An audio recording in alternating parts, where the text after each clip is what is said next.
Hello, welcome to Romero Threads on YouTube, where it's all about embroidery. In today's video, I'm going to show you how I digitized and embroidered the GPT logo.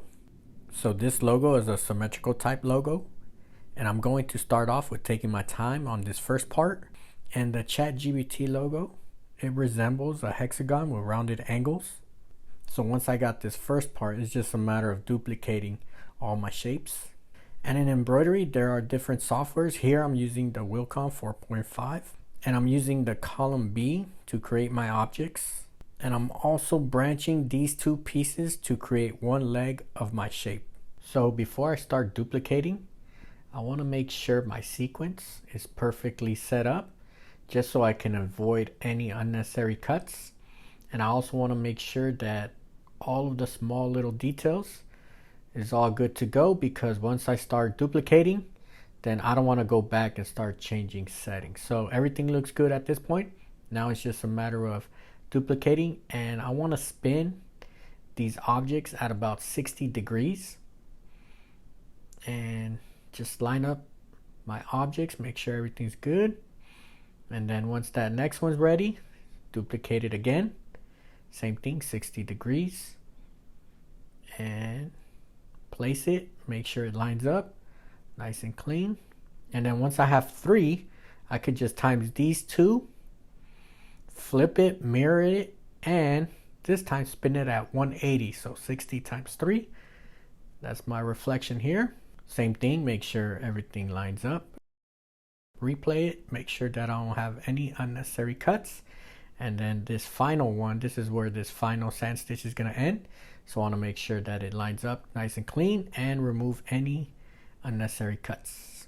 And as an FYI to all channel members, this file is available for download, so you can analyze, study it, measure it, and take down any notes on any of the settings. So this bottom part, this is going to be a fill stitch. And one thing that I want to do is make it a complex turning fill stitch, so you can see how it kind of has this curve into it. And it's the same, kind of the same process, where I'm going to do one shape, make sure it's all good to go, and then I duplicate it. So the same method, where I'm going to make 3 and then times those 3 by 2 and spin it 180 degrees, flip it, and as I'm flipping it, make sure everything's lined up, make it all one color. So the bottom's going to be white. And the most important thing here is just make sure I have proper overlaps.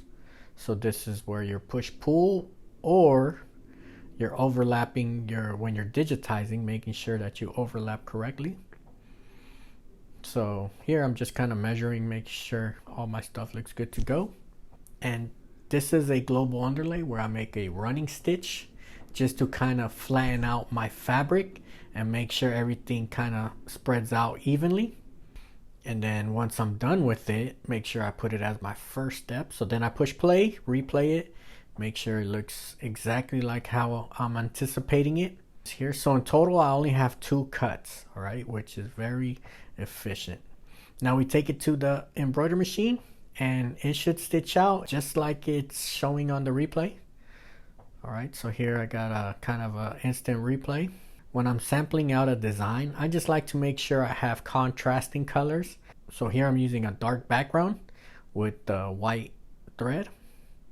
And then I have here orange sand stitch, just to kind of highlight any imperfections, all right? It'll kind of show by using these contrasting colors here.